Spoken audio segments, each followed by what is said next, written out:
নিস্তব্ধ জ্যোৎস্না রাতে খুটখুটে অন্ধকারে ল্যাম্প পোস্টের সামনে রেইনকোট পরা একটা ছেলে, মাথায় তার ইয়া বড় একটা টুপি দেওয়া, হাতে তার জ্বলন্ত সিগারেট। মনে হচ্ছে কারো জন্য অপেক্ষা করছে। কিছুক্ষণ সময় পরে একটা কালো গাড়ি ছেলেটার সামনে এসে থামল। গাড়িটা থেকে দুটো ছেলে নামলো। নেমে ছেলেটার হাতে একটা ফাইল দিয়ে বলল, ভাই, সব এইখানে সাজানো মিশন, এর তথ্য আপনি পেয়ে যাবেন। ভাই, আপনার সাথে আমি থাকলে ভালো হতো। আমি চাই না আপনি একা যান। তুই হয়তো ভুলে যাচ্ছিস, তোর ভাই উপরের জনকে ছাড়া এই পৃথিবীতে কাউকে ভয় পায় না। আমার প্রয়োজন হলে অবশ্যই আমি তোদের বলবো। দিল্লিতে জাহাজে করে সব মালগুলো পৌঁছে দিয়েছি, কিন্তু ভাই রাকিব ইদানিং কেমন জানি কাজ গড়বড় করছে। আমার কাছে ঠিক লাগছে না। ও কি 2 নাম্বারই কাজ শুরু করলো? চিন্তা করিস না, আমি সব সামলে নিব। শুধু দিল্লিতে ছড়িয়ে দে, কিং বাংলাদেশে একটা ধামাকা দিবে। ছেলে দুটো ওইদিকে যায়। ময়লাযুক্ত কাপড় পরা একটা ছেলে মাঝ রাস্তার সামনে দাঁড়িয়ে আছে। সামনে থাকা ভার্সিটিটাকে এক মনে তাকিয়ে আছে। হ্যাঁ, এটা হচ্ছে ঢাকা বিশ্ববিদ্যালয়।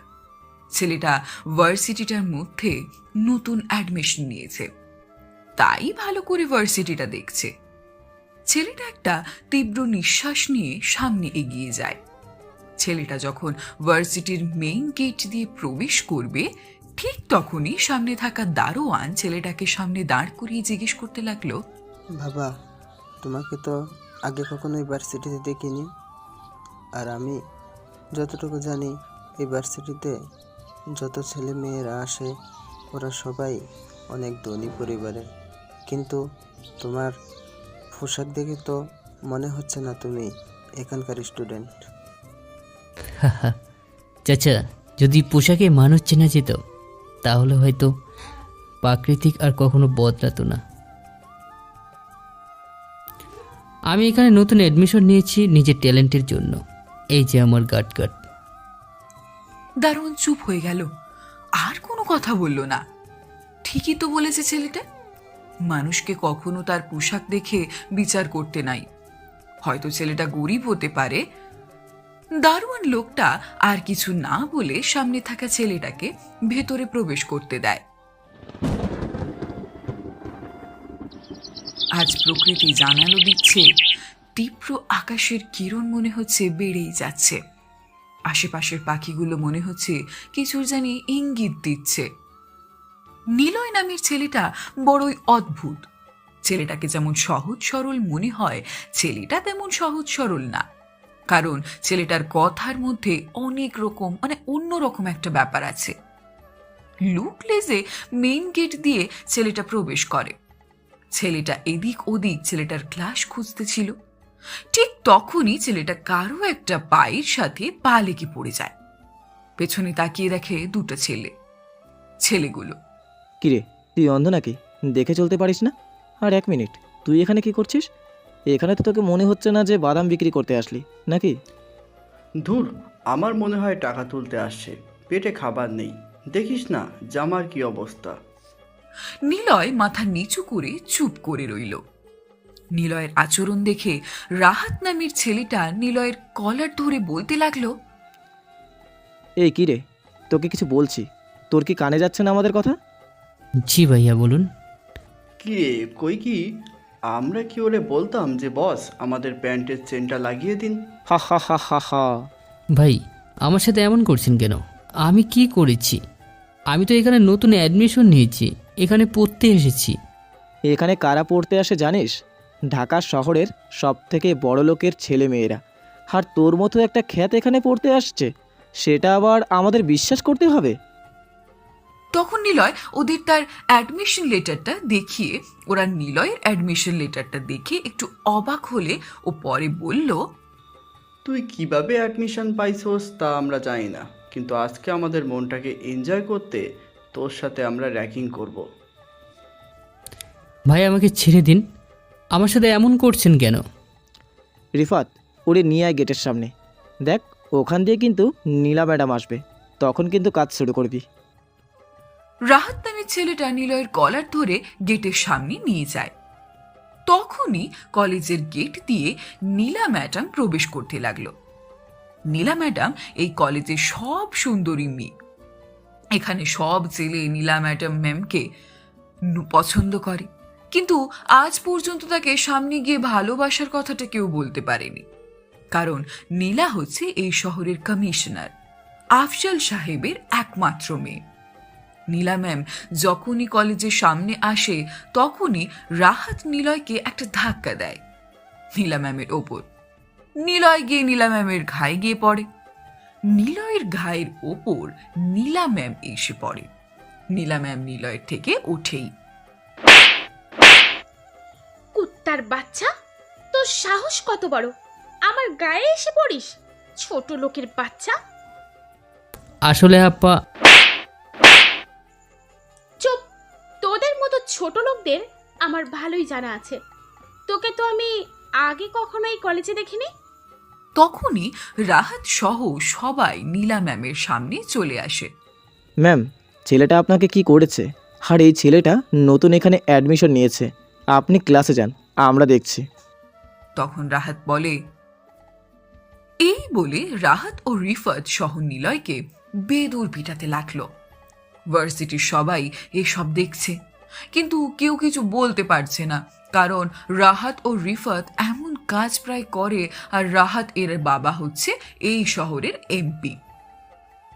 তাই ভয়ে কেউ রাহাতের ওপরে কোনো কথা বলে না।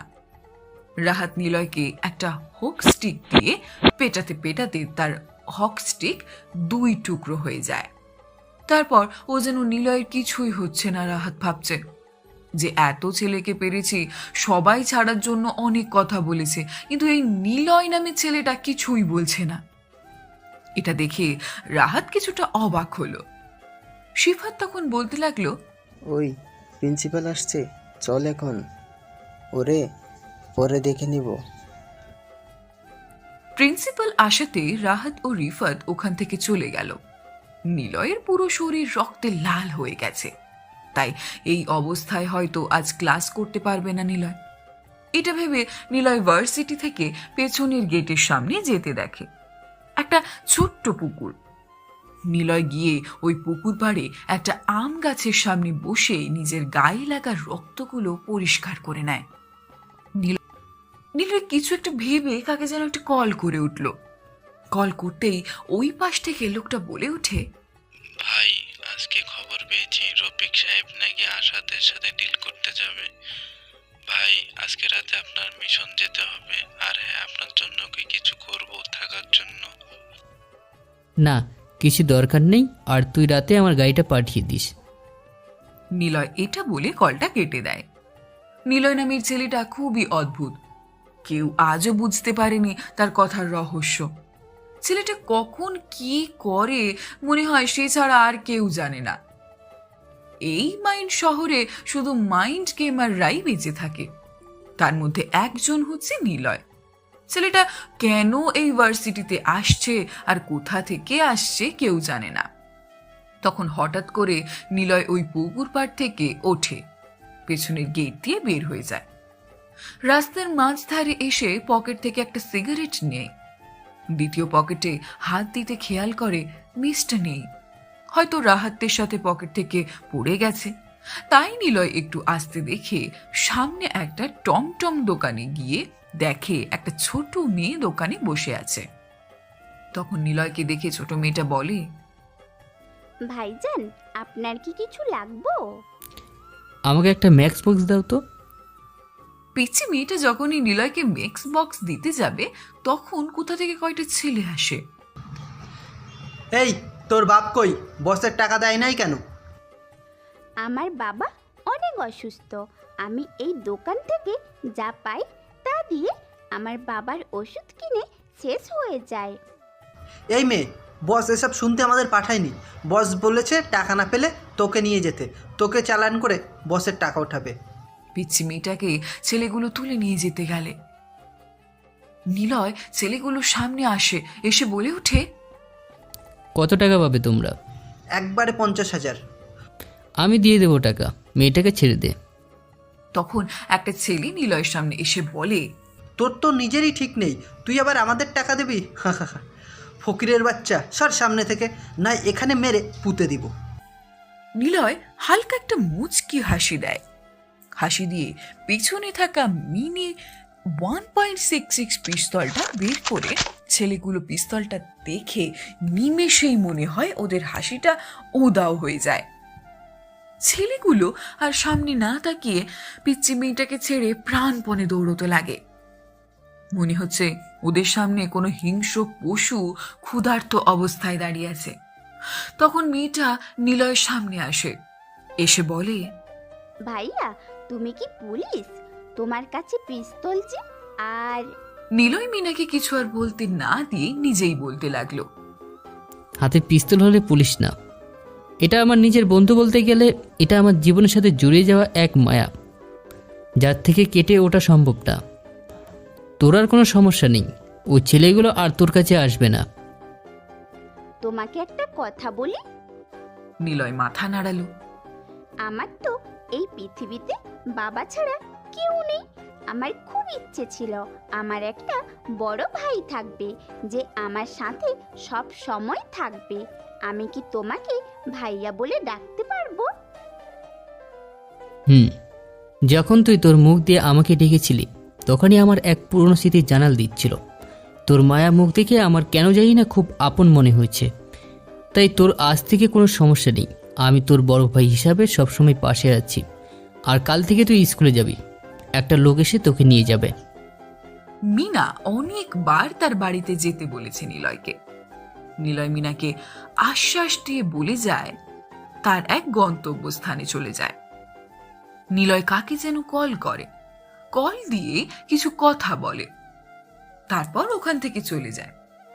নিলয় মাঝ রাস্তার সামনে দাঁড়িয়ে আছে, কিন্তু কিসের জন্য অপেক্ষা করছে নিলয়? একটু পর একটা কালো গাড়ি নিয়ে রাস্তার মাঝধারে দাঁড়ায়। গাড়ি থেকে একটা ছেলে নেমে আসে। ছেলেটা আশেপাশে ভালো করে তাকিয়ে দেখে ময়লাযুক্ত কাপড় পরা চুলগুলো এলোমেলো দাঁড়িয়ে আছে। নিলয় নামের ছেলেটি নিলয়কে সামনে দেখে গাড়ির ভিতর থেকে কাউকে কিছু একটা বলে কিছু সময় বাদে থেকে নামে। স্যুট টাই পরা একটা ভদ্রলোক গাড়ি থেকে নামে। হ্যাঁ, উনি হচ্ছে এই শহরের কমিশনার আফজাল সাহেব। আফজাল সাহেব নিলয়ের সামনে আসে, এসে বলে, তাহলে তুমি হচ্ছ নিলয়, যার কথা এমপি মতিউর রহমান স্যার বলেছে। নিলয় কিছু বলল না, মাথাটা নাড়ালো। নিলয়ের উত্তর পেয়ে আফজাল সাহেব নিলয়কে গাড়িতে উঠিয়ে তার বাসায় যাওয়ার উদ্দেশ্যে রওনা দেয়। একটু পর আফজাল সাহেবের বাসায় চলে আসে। নিলয় বাসার আশেপাশে পুলিশের গার্ড হবেই বা না? কমিশনার বলে কথা, কেনই বা গার্ড হবে না বলুন? বাড়িটাও বেশ বড় ও খুব সুন্দর। বাড়ির সামনে একটা সুইমিং পুল আছে, আর আশেপাশে অনেকগুলো ফুল গাছ লাগানো। নিলয় শুনেছে ও হচ্ছে আফজাল সাহেবের মেয়ে, তাই নীলাও এইখানে থাকবে। তখন আফজাল সাহেব নিলয়কে গাড়িতে থেকে নামিয়ে তার বাসায় নিয়ে যেতে সামনে নীলা দেখে তখনই নীলা বলে উঠল, বাবা, তুমি ক্ষেত গিয়েও ছেলেটাকে এই বাসায় কেন এনেছো? দেখো মা, তোকে তো বলাই হয়নি, ওর নাম হচ্ছে নিলয়, আমার গ্রামের বাড়ির বন্ধুর ছেলে। তুই যে ভার্সিটিতে পড়াস সেখানেই ও অ্যাডমিশন নিয়েছে। কিন্তু তাই বলে তুমি এই ছেলেটাকে বাসায় নিয়ে চলে আসবে? দেখ মা, ও আজ থেকে এই বাসায় থেকে পড়াশোনা করবে। আমি ওর উপরের রুমটা দেখে দিচ্ছি। নীলা আর কোনো কথা বলল না, কারণ নীলা খুব একটা অবাক হয়ে দাঁড়িয়ে আছে। কারণ নীলার সাথে ওর বাবা কোনো দিন এমন রাগী গলায় কথা বলেনি। আজ ওই ছেলেটার জন্য ওর সাথে এমন কথা বলেছে। তাই নীলা আর কিছু বলল না, ওখান থেকে চলে গেল নীলার রুমে। আফজাল সাহেব নিলয়কে উপরের রুম দেখিয়ে দিয়ে বলল, নিলয়, তুমি এখানে থাকবে, আর তোমাকে যে কাজের মিশন দিয়েছে সেই বিষয়ে আমরা পরে আলাপ করব। তুমি আপাতত এখনকার জন্য ফ্রেশ হয়ে নাও। এটা বলে আফজাল সাহেব নিলয়কে রুম দেখিয়ে চলে যায়। আফজাল সাহেব রুম থেকে যাওয়ার পর কাকে যেন কল করে আর বলে, সব প্ল্যান মতো হয়ে গেছে, তোরা সব ঠিক কর। আমি আফজাল সাহেবের বাসায় ঢুকে গেছি, এখন শুধু বাকি কাজটা করতে হবে। এটা বলে নিলয় একটা মুচকি হাসি দেয়। বিষয়টা কেমন রহস্য, এখনো কেউ জানে না নিলয় ছেলেটাকে, কোথা থেকে আসছে, কি করে বা কি মিশন। আফজাল সাহেবের সাথে কিসের যে সম্পর্ক থাকলেও কেন নিলয় কল করে লোকটাকে, এসব বলেছে, কি মিশন করবে নিলয়, সব নিয়ে একটা রহস্যময় শহরে ধাঁধা। তার মনে একটা ধাঁধা কাজ করছে। আর নিলয় কেন নীলাকে তার অতীত জীবন ভাবলো, সব জানতে পারবেন। গল্পের সাথে থাকুন। নিলয় তার ব্যাগ থেকে ছোটবেলার একটা ছবি হাতে নিয়ে বলতে থাকে, আফসালের মধ্যে যখন জোনাকি পোকা দেখতে সুন্দর, ঠিক আজ সেই মুহূর্তটা তোমাকে দেখে মনে হয়েছে অনুপাখি আমার।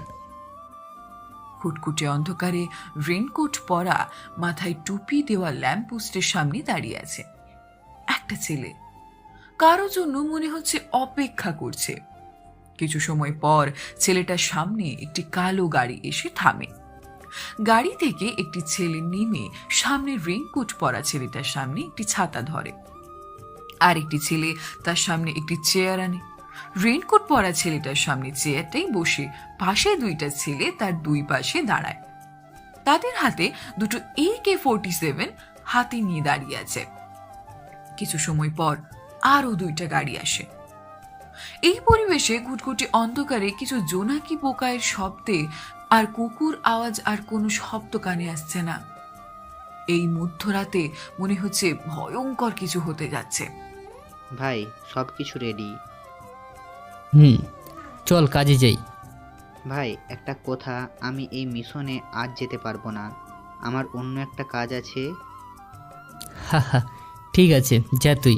ভাই বুঝতে পারলাম না, হাসছেন কেন? কিছু হাসির উত্তর হয় না রে। একটা কথা বলি তোকে, রাবণ যখন সীতামাকে অপহরণ করে নিয়ে যায়, তখন কিন্তু সে ছদ্মবেশ নিয়েই যায়। ভাই আমি কিছু বুঝতেছি না। তুই যা, আমি একাই মিশনে যাই। আর তুই ভালো করে জানিস আমি একাই কাজ করতে পছন্দ করি। সুমন গাড়ি নিয়ে ওখান থেকে চলে যায়। সুমনকে দেখে মনে হচ্ছে কিসের একটা ভয় আছে। ও জেনে আজ নিলয়ের সামনে কথা বলতে খুবই ভয় পাচ্ছে। ওর বারে বারে মনে হচ্ছে কিছু না একটা ভুল ও করতে যাচ্ছে।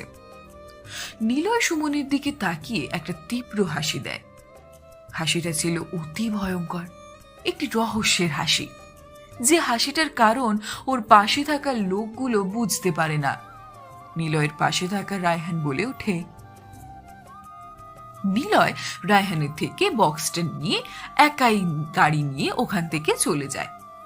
একটু পর নিলয় চৌরাস্তার সামনে এসে থামে। নিলয় সামনে দাঁড়িয়ে আছে MP মতিউর রহমান।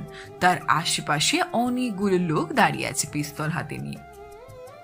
মতিউর রহমান নিলয়কে একা দেখে আর ওর হাতে বক্স দেখে বলে, তোমার সাথে আমার এটাই প্রথম ডিল, কিন্তু ভাবিনি দিল্লি শহরের রাজত্ব করা এত বড় একজন মাফিয়া যে কিনা একাই ডিল করতে আসবে।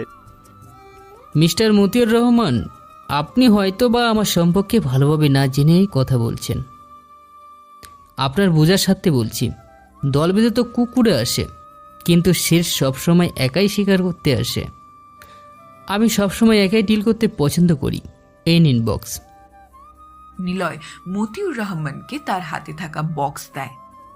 অতঃপর মতিউর রহমান নিলয়কে একটি কালো সুটকেস দেয়।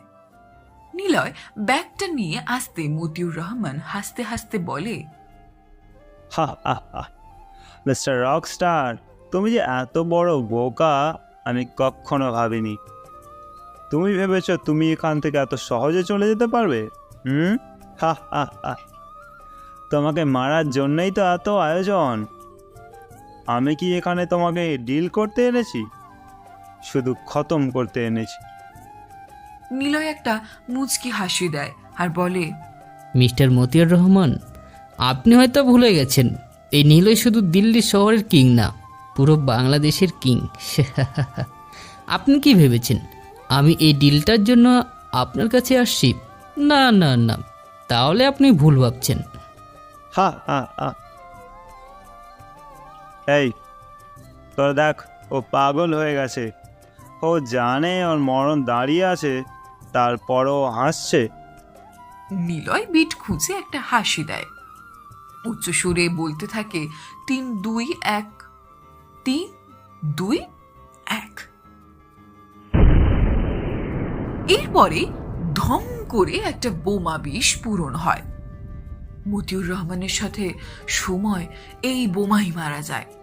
মতিউর রহমানও অনেকটা আহত হয়।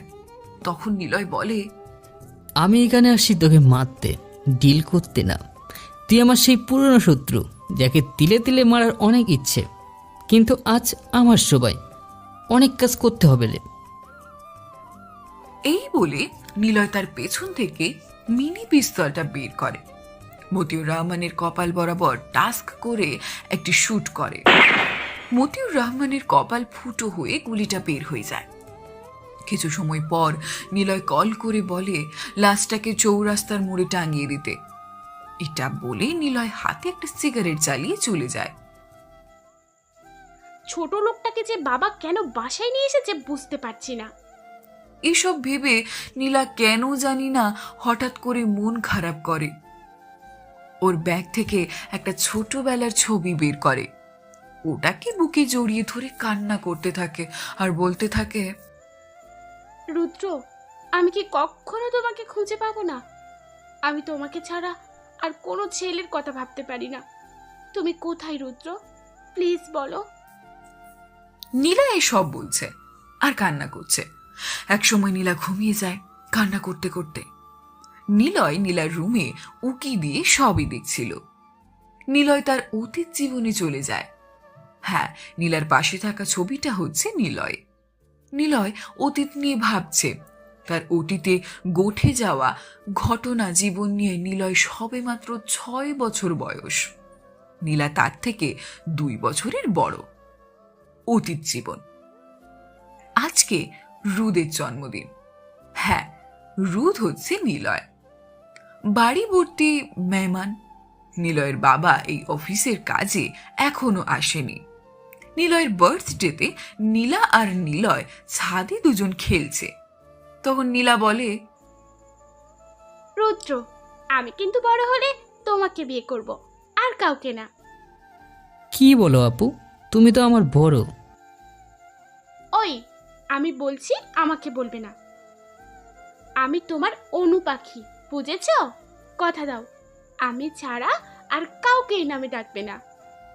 আচ্ছা, কথা দিলাম অনু পাখি, আমার তো আজ বার্থডে। তুমি চোখ বন্ধ করো, আমি তোমার জন্য একটা জিনিস এনেছি। করছি। এবার চোখ খুলে দেখো। এই যেই দেখো, এই পুতুলটা আমি তোমার জন্য বানিয়েছি।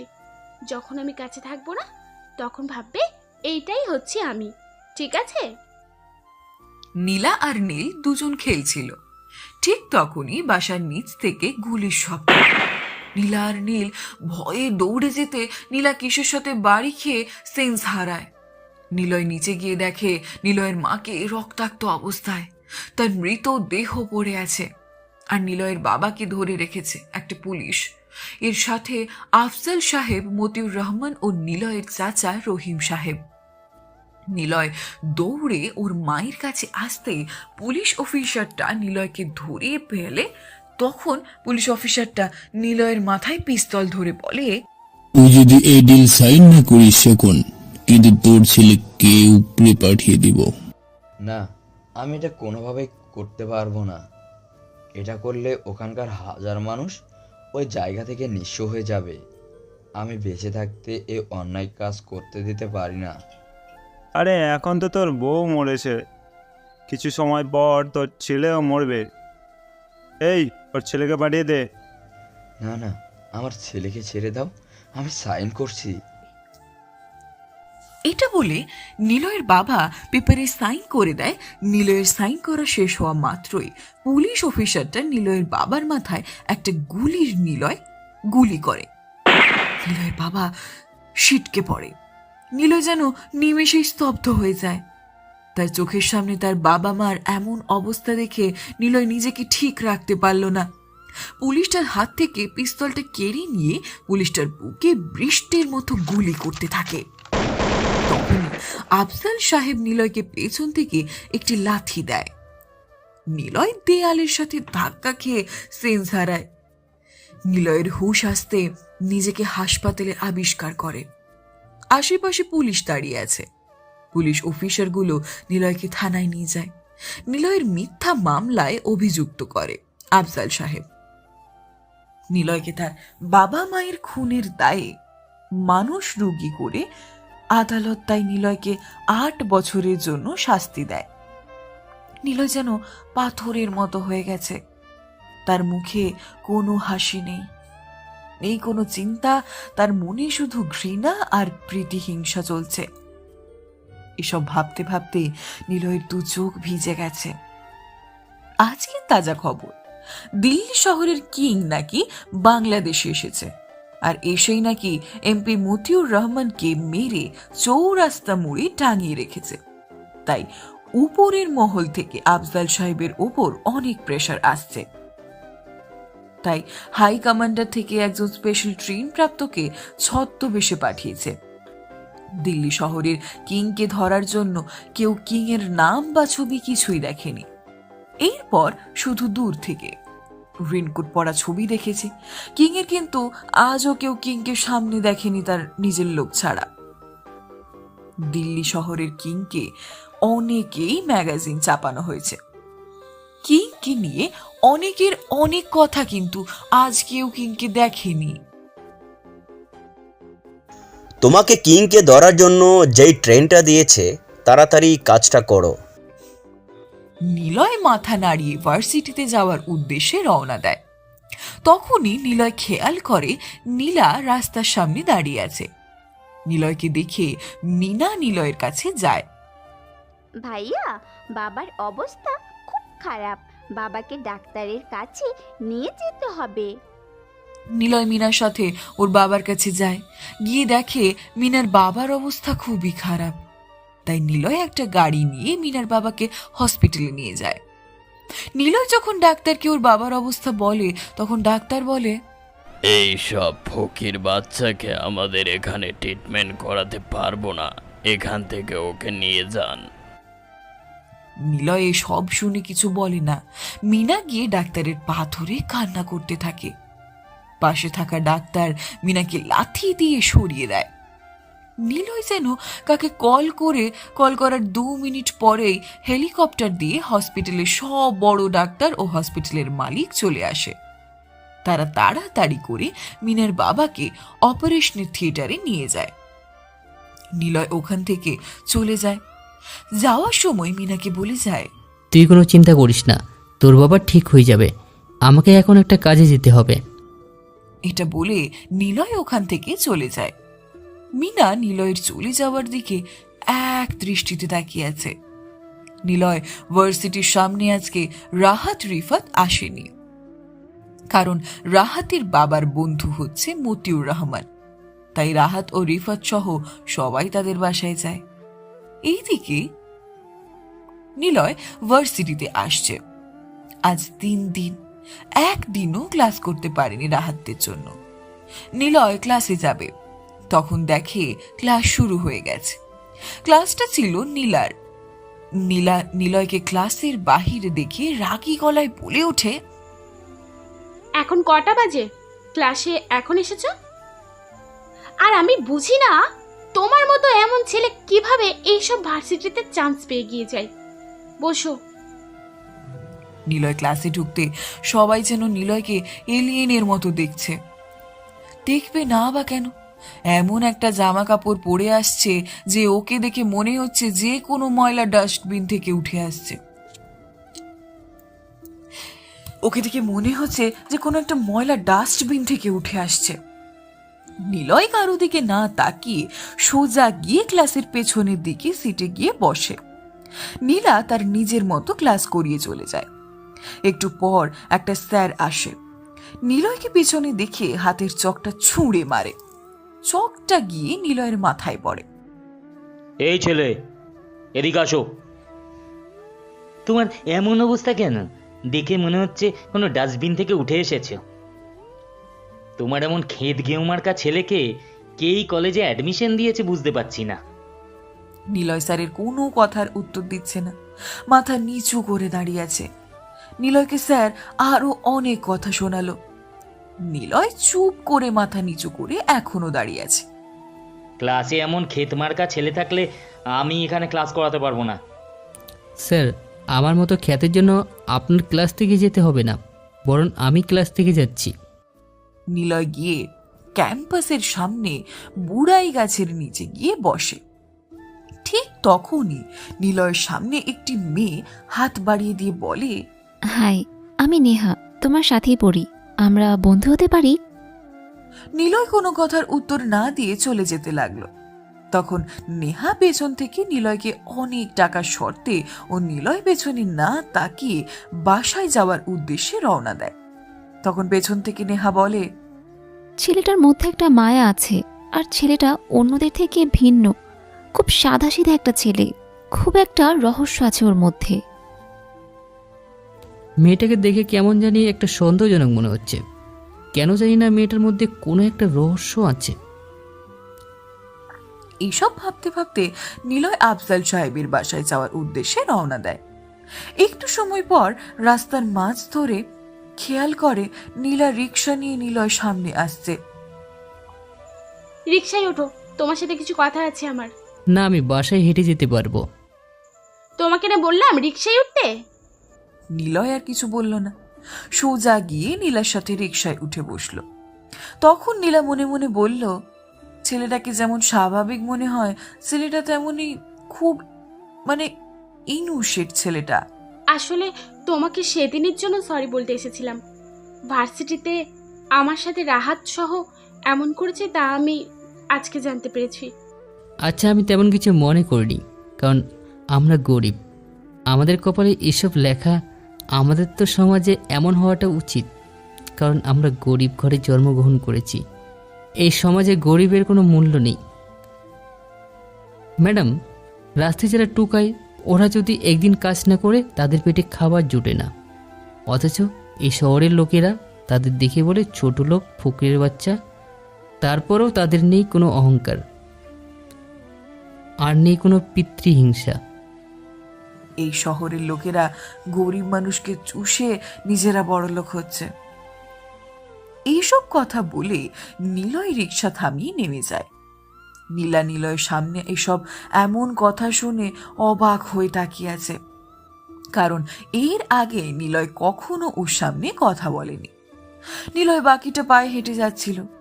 আফজাল সাহেবের বাড়ির উদ্দেশ্য মাঝ রাস্তায় কিছু ছেলে পেছন থেকে নিলয়কে মাথায় একটি রড দিয়ে আঘাত করে। তারপর নিলয় সিন ছাড়ায়। এইদিকে, হ্যাঁ নেহা, কাজ কতটুকু? স্যার, কিং রাফিয়ান ছেলেটা মাইন্ড গেমার, ওকে ধরা এত সহজ না। আমি ওর এখনো কোনো ক্লু খুঁজে পাইনি। নেহা, যত তাড়াতাড়ি সম্ভব কিংকে খুঁজে বের করো। ওর নেক্সট টার্গেটটাকে সেটা আমাদের জানতে হবে। আমি জানি কিং খুবই ভয়ঙ্কর একজন মানুষ, তাই আমি তোমাকে বিশ্বাস করি। তুমি ছাড়া আর কেউ পারবে না কিংকে ধরতে। স্যার, আমি আমার বেস্ট দেওয়ার চেষ্টা করব। আচ্ছা স্যার, আপনি কি কখনো কিংকে দেখেছেন? আমি আজও সেই দিনের কথা ভুলিনি, যেদিন আমি প্রথম পুলিশ অফিসার ছিলাম, যে কিনা দিল্লি শহরে নতুন অফিস হয়ে জয়েন করি। আমার প্রধান কাজ ছিল কিংকে ধরার, ওর নামের সব ডকুমেন্ট রেডি করি। আমি জানতে পারি কিং আসলে গরিব মানুষ, এটা কোনো ক্ষতি করে না। ওর টার্গেট শুধু বড় বড় নেতাদের। কিং ছোটবেলায় জেলে যায় মা বাবার খুনের দায়ে। ওখান থেকে সুমন রায়হান নামের দুষ্টু ছেলের সাথে ওর গড়ে ওঠে রাজত্ব। আচ্ছা স্যার, আপনি কিভাবে কিংকে ধরতে গিয়েছিলেন? সেই দিনের কথা আমি কিভাবে ভুলবো? দিনটা ছিল বসন্তকাল, 2018 ডিসেম্বরের 15 তারিখ। তখন দিল্লি থেকে কলকাতায় খবর পেয়েছি কিং নাকি ডিল করতে যাবে। নিজে আমি শুনেছি কিং নাকি একাই ডিল করতে পছন্দ করে, কিন্তু সে একাই পুরো একটা দলের জন্য যথেষ্ট। আমি সেদিন বেরিয়ে পড়ি কিংকে ধরার উদ্দেশ্যে। আমার সাথে ছিল আমার পার্সোনাল অ্যাসিস্ট্যান্ট। ঝিরঝিরিয়ে বৃষ্টি পড়ছিল, আমার ফুল ফোর্স নিয়ে অ্যালার্ট ছিলাম। খেয়াল করলাম প্রথমে 3টি গাড়ি আসে ওখানে। গাড়ি থেকে 10 থেকে 15 জন নামে, সাথে একটা বয়স্ক লোক গাড়ি থেকে নামে। খেয়াল করলাম উনি আর কেউ নয়, মোস্ট ওয়ান্টেড কেরালার ডন রাফি। কিছু সময় যেতে খেয়াল করি কিং তার গাড়ি নিয়ে আসে রাফির কাছে। রাফি তখন নিলয়কে দেখে বলেছিল, ওয়েল ডান কিং, আমি কখনো ভাবিনি তোর মতো এত অল্প বয়সে জায়গায় পৌঁছে যাবে এই রাফিয়ান শহরে। আমরা আসতে অনেক পরিশ্রম করতে হয়েছে, কত মানুষকে মারতে হয়েছে। মানুষ মারলে রাফিয়ান হওয়া যায় না মিস্টার রাফি। রাফিয়ান হতে গেলে লাগে বুদ্ধি। এই জগতে যে যার থেকে বেশি মাইন্ড গেম খেলতে পারে সে এই শহর রাজত্ব করতে পারে।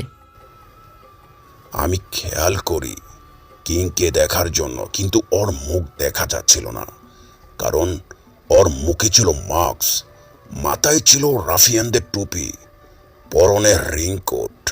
আমি যখনই সবাইকে ইশারা দিব তখনই খেয়াল করি কিং টাস করে একটা গুলি করে রাফির লোকের উপর, আর কিং বলে,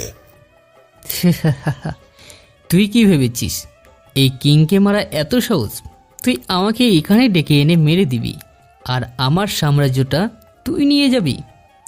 বড়ই বোকা যে নিজে কিংয়ের সামনে এসে পড়েছে। আর কি ভাবছো লুকিয়ে থেকে কি করবে? আমি তো চাই তোমরা আমার পাওয়ারের সম্পর্কে জানো। দিল্লি শহরের কমিশনার মিস্টার বিক্রমাদিত্যা। আমি হতবাক হয়ে গেলাম, কারণ আমি ভেবেছিলাম কিংকে ধরার জন্য আমি এসেছি, কিন্তু কিং আমাদের সবাইকে মারার জন্য একাই চলে এসেছে। আমি ভয়ে সবাই ফায়ার করতে বলি। তখন নিলয় একাই রাফির লোকদের ওর জাফিয়ে করে মনে হচ্ছে একটি ক্ষুধার্ত বাঘ নিজের শিকারকে শিকার করতে নেমেছে। রাফি তখন নিলয়ের বুকে পিস্তল ধরে হাসতে থাকে, আর পুলিশগুলো রাফির লোকের কাছে একে একে গুলি খেয়ে মারা যাচ্ছে। মিস্টার কিং, তোর তো সময় শেষ। রাফি, এই নিলয়কে মারার জন্য আজও বন্দুক তৈরি হয়নি। নিলয় নিজের শত্রুকে মাপ করতে পারে, কিন্তু বেঈমানকে না। নিলয় পেছন থেকে একটা তলোয়ার বের করে, রাফির মাথায় আঘাত করে রাফির মাথা 2 টুকরো হয়ে যায়। রাফির রক্তে নিলয় সারা শরীর রক্তে লাল হয়ে যায়। বিক্রম আদিত্য নিলয়ের সামনে এমন রূপ দেখে ভয় আঁচকে ওঠে, কারণ এমন ভয়ঙ্কর তার জীবনে কখনো কোনো ক্রিমিনালকে দেখেনি। নিলয় তার ভয়ঙ্কর রুমে একে একে সকল পুলিশকে মেরে ফেলে। সামনে দাঁড়িয়ে থাকে বিক্রমাদিত্য আহত অবস্থায়, কারণ রাফির গুলি খেয়ে তার হাতে লাগে। তখন নিলয় আদিত্যর সামনে গিয়ে বলে, জানো তো আদিত্য, আজকে তোমার ছেলের জন্মদিন। তোমার মতোই আমার এই জন্মদিনে আমার কাল হয়ে দাঁড়িয়েছিল। আমার অতীতটা খুবই কষ্টের, আমি এখনো ধুমড়ে মরি। আমার তো স্বাদ ছিল, ইচ্ছে ছিল, স্বপ্নও ছিল বড় হয়ে অনেক কিছু হব।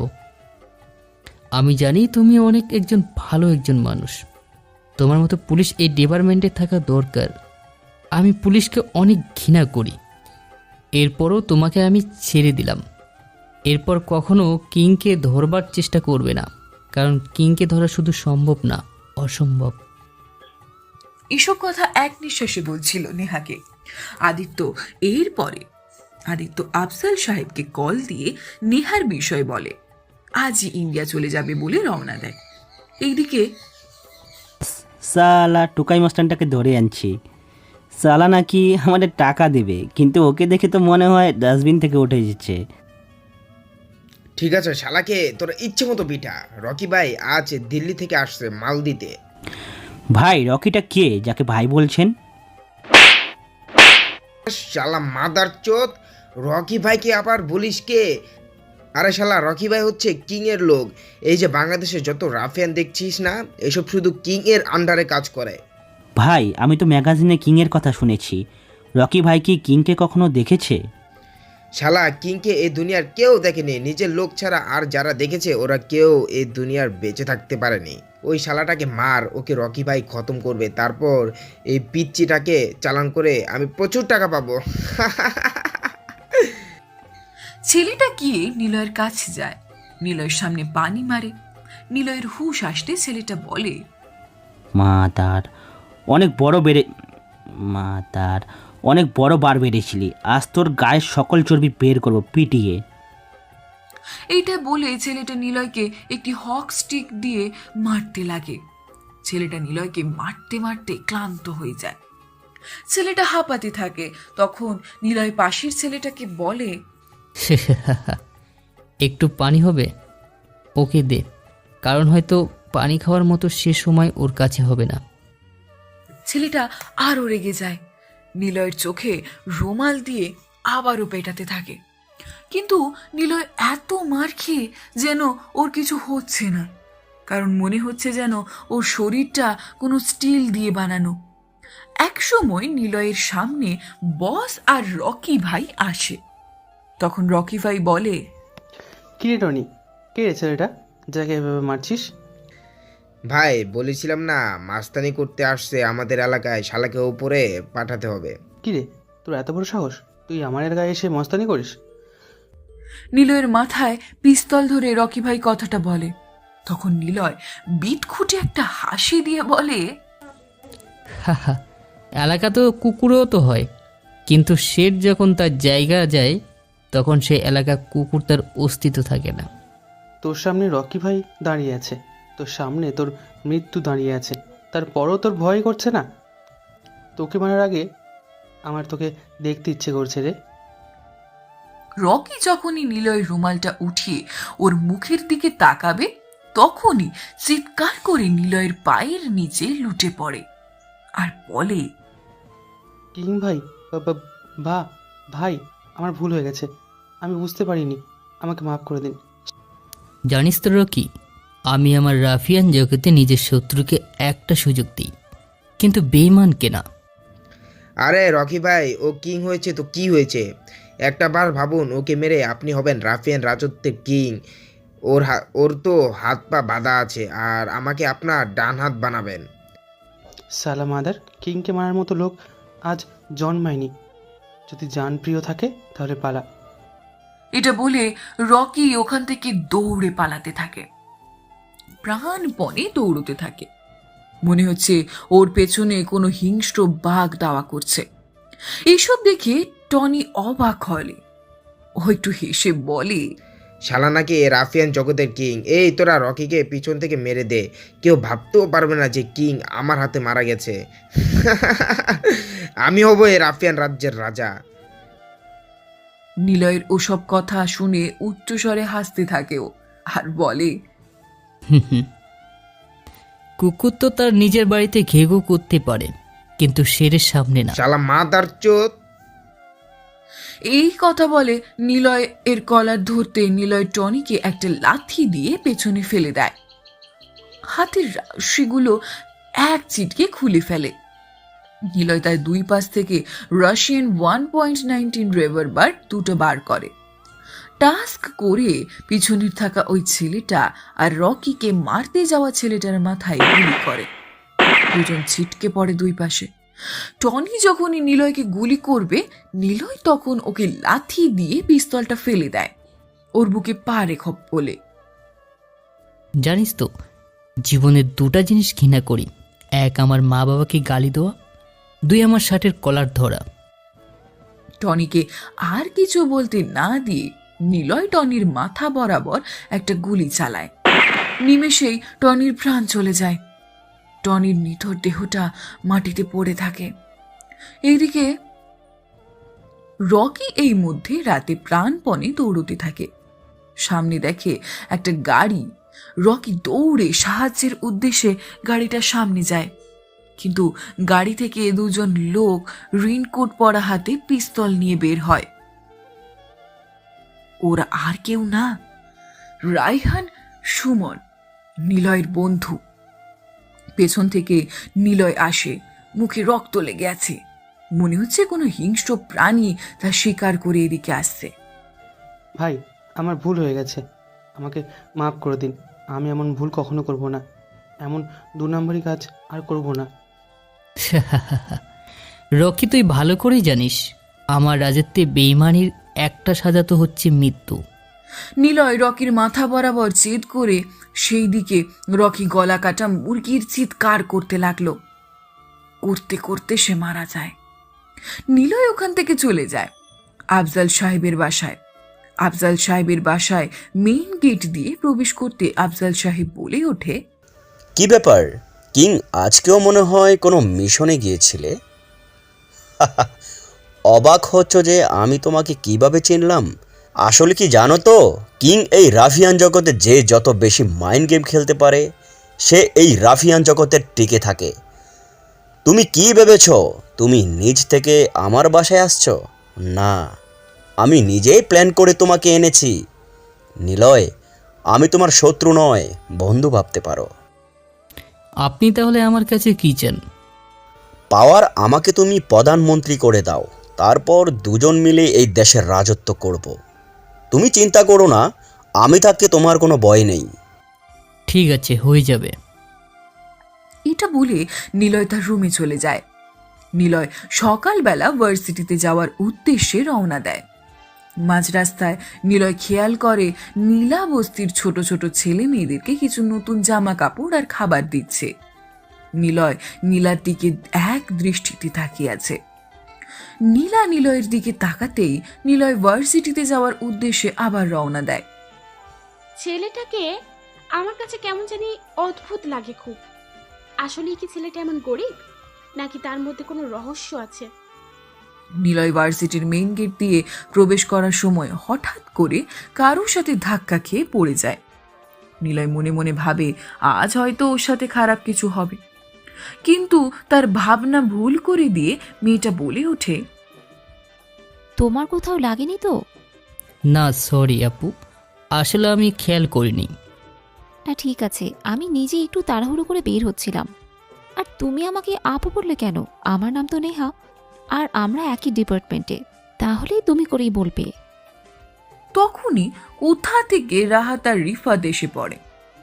ওরা এসে নিলয়ের শার্টের কলার ধরে বলে, সালা মাদার, মেয়েদের সাথে ধাক্কা খাওয়ার অনেক ইচ্ছে তাই না? এই ওকে ছেড়ে দাও, ওর কোনো দোষ নেই, আমি নিজেই তাড়াহুড়োর মধ্যে পড়ে গেছি। এই মেয়ে, তুমি হয়তো আমাদের চেনো না, নতুন এসেছো। নিজের ইজ্জত বাঁচাতে হলে এখান থেকে কেটে পড়ো। তোরা নিজেদেরকে কি ভাবিস? হ্যাঁ, এখন যদি ওর কলার না ছাড়িস আমি এখনই প্রিন্সিপালকে সব কিছু বলবো। ঠিক তখনই নীলা ভার্সিটিতে প্রবেশ করে। তখন ভার্সিটিতে এত লোক একসাথে দেখে নীলা এগিয়ে যায়। নীলাকে দেখে নেহা সব কিছু খুলে বলে। তখন নীলা রাহাত আর রিফাতকে, আমি আর কোনোদিন যদি শুনি তোমরা নিলয়কে র্যাগিং করেছো, তাহলে কিন্তু আমার থেকে খারাপ আর কেউ হবে না। নিলয়ের হাত ধরে নেহা দাঁড়িয়ে আছে। নীলা এটা দেখার পর কেন জানি না ওর বুকের ভেতরে চিনচিন করে ব্যথা অনুভব করতে লাগলো। নীলার কেন জানি না খুবই কাছের কেউ তার কাছ থেকে হারিয়ে যাচ্ছে। নীলার কেন এমন হচ্ছে সে কিছু বুঝতে পারছে না। নেহার সাথে নিলয়কে একসাথে কেন নীলা দেখতে পারছে না? নীলা কেন কথা না বলে সোজা ক্লাস না করিয়ে বাসায় যাওয়ার উদ্দেশ্যে রওনা দেয়? নীলা কোনো কথা না বলে সোজা ক্লাস না করিয়ে বাসায় যাওয়ার উদ্দেশ্যে রওনা দেয়। রিফাত আর রাহাত গালে হাত দিয়ে বলতে থাকে, ভাই, তোর বাবা হচ্ছে এই এলাকার এমপি, এরপরও তুই নীলাকে কিছু করলি না? ওই শালা ফকিরের বাচ্চা, ওই শালা ফকিরের বাচ্চার জন্য আমার গায়ে নীলা হাত তুলেছে। নীলার বাবা আমার বাবার বন্ধু, তাই নীলাকে কিচ্ছু বলতে পারলাম না। কিন্তু না, আর না, ওকে আর নেহা নামের মেয়েটাকে ডেরায় নিয়ে যাব আগামীকাল। আগামীকালের পর হা হা হা, শুধুই মজা। ভাই, তোর হওয়ার পর কিন্তু আমি দুজনকে চেকে দেখবো। ওই নিলয় শালাকে কি করবি? ওর জন্য আছে, জাকির ভাই ইন্ডিয়া থেকে কল আসবে, তখন 3টাকে ধরে ওপরে পাঠাবো। নেহা এখনো নিলয়ের হাত শক্ত করে ধরে রেখেছে। নিলয় অনেকবার হাত ছাড়ানোর চেষ্টা করেছে, নেহা তার হাতটা নিলয়ের হাত থেকে ছাড়ে না। নিলয়কে নেহা বুড়াই গাছের নিচে নিয়ে আসে আর বলে, নিলয়, তোমাকে একটা সত্যি কথা বলি। হুম। আমি কখনো তোমার মতো এমন সহজ সরল ছেলে কখনোই দেখিনি। তোমার মধ্যে না অদ্ভুত একটা মায়া কাজ করে। আমি তোমাকে ছাড়া মনে হয় কাউকে বিশ্বাস করতে পারবো না। তোমাকে আমার একটা সিক্রেট কথা বলি। আমি না এখানে আসলে পড়তে আসিনি, কিংকে ধরতে এসেছি। কিংকে? আমি তো তাকে কখনো দেখিনি। নিলয়, তুমি আসলে একটা বোকা ছেলে। কিংকে আজ পর্যন্ত নিজের লোক ছাড়া কেউ দেখেনি। 1 মিনিট। নেহা নিলয়ের সামনে একটা ম্যাগাজিন রাখে। নিলয় ম্যাগাজিনটা দেখে চিনতে ভুল করে না, কারণ এটা হচ্ছে তার জীবন নিয়ে লেখা কিছু কথা। ম্যাগাজিনটা বের করেছিল রুদ্রনীল নামের একটা সাংবাদিক। নিলয় খেয়াল করলে তার প্রথম পেজে ছবি দেওয়া, মুখে মাস্ক পরা, মাথায় রাফিয়ানদের টুপি, গায়ে রেইনকোট, এক হাতে চলন্ত সিগারেট, অন্য হাতে পিস্তল নিয়ে বসে আছে একটি লোকের মাথার পিস্তল ঠেকিয়ে। দুই পাশে দাঁড়িয়ে আছে রায়হান আর সুমন। কোথায় হারিয়ে গেলে? না, কিছু না। এই লোকটাকে দেখছো যে বসে আছে? ও আর কেউ না, কিং। সে প্রথম দিল্লিতে রাজত্ব করত। বাংলাদেশেও তার রাজত্ব ছিল। ইন্ডিয়ায় তাকে ধরার জন্য অনেক চেষ্টা করেছে, কিন্তু পারেনি। এখন কিং তার জীবনের সবচেয়ে বড় মিশনে নাকি বাংলাদেশে এসেছে। আচ্ছা, যদি বলি আমি কিং, আমায় ধরে নিয়ে যাও? ধুর, আমি জানি তোমার মতো সহজ সরল ছেলে এত খারাপ ও ভয়াবহ কিং হতেই পারে না। জানো তো নিয়া, কারোর মায়ায় পড়তে নেই। মানুষের মায়া বিষাক্ত, আর কিছুই হতে পারে না। মানুষের উপরে রূপ দেখে বিচার করতে এসো না। নিলয়ের এমন রহস্যজনক কথা শুনে নেহা হতবাক হয়ে গেছে। ছেলেটাকে তার কাছে মনে হয়েছে খুবই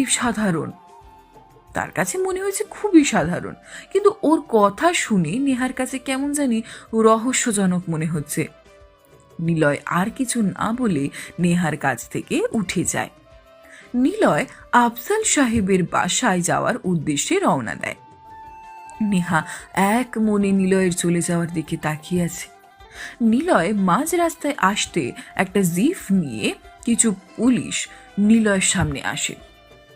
জিপ এর সামনে বসে আছে রাহাত। স্যার, এই হচ্ছে সেই ছেলে যে কিনা আমাদের কলেজের মেয়েদের টিস করে। আমি বাবাকে বলে দিয়েছি, ওকে ভালোভাবে টাইট দিয়ে দেন। স্যার, আপনি ভাববেন না, এই ফকিরের বাচ্চা সব চর্বি আমি বের করব। নিলয়কে 2টা হাবিলদার ধরে নিয়ে যায় জিফের কাছে। নিলয় কোনো কথা বলে না। পেছনের পকেটে থাকা পুরনো 1200 মডেলের ফোনটা থেকে পেছনে থেকে একটা কল করে আর একটা মুচকি হাসি দিয়ে জিপে উঠে যায়। ওসি নিলয়কে থানায় নিয়ে যায় আর বলে, তোকে যখন ধরে এনেছি তখন তুই ছাড়ার জন্য কোনো অনুরোধ করলি না। তোর মধ্যে দেখি কোনো ভয় নেই। তুই জানিস এই ওসি বিপ্লব যাকে একবার এই থানায় আনে সে আস্ত থানা থেকে বের হতে পারে না। স্যার, আমি কোনো অন্যায় কাজ করিনি, তাহলে মাপ চাওয়ার কোনো প্রশ্নই আসে না। ওসি নিলয়ের এমন অ্যাটিটিউড কথা শুনে রেগে যায় আর নিলয়ের শার্টের কলার ধরে গালি দিয়ে বলে, সালাম আদার ফকিরের বাচ্চা, তোর সাহস কত বড় আমার সামনে দাঁড়িয়ে আবার আমার থানায় দাঁড়িয়ে আমার সাথে এমনভাবে কথা বলার। নিলয় ওসি বিপ্লবের হাতের কলার ছাড়িয়ে বলল, স্যার, আমি আমার লাইফে 2টা জিনিস ঘৃণা করি। 1, আমার বাবা মাকে গালি দেওয়া। 2, আমার শার্টের কলার ধরা। এই 2টার জন্য তার হাত আর মুখ কিছুই থাকে না। নিলয়ের এমন কথা শুনে ওসি আরো রেগে যায়। তার লোকেদের বলে নিলয়কে বাঁধার জন্য। নিলয়কে 2টা হাবিলদার বেঁধে পিটাতে থাকে। নিলয়ের কপাল ফেটে রক্ত বের হতে থাকে। তখন ওসি নিলয়ের সামনে এসে বলে, কিরে, এখন কি তোর অ্যাটিটিউড যায়নি? আজকের দিন খুবই সুন্দর ওসি সাহেব, কিন্তু কালকের দিনটা দেখার জন্য কি আপনি থাকবেন?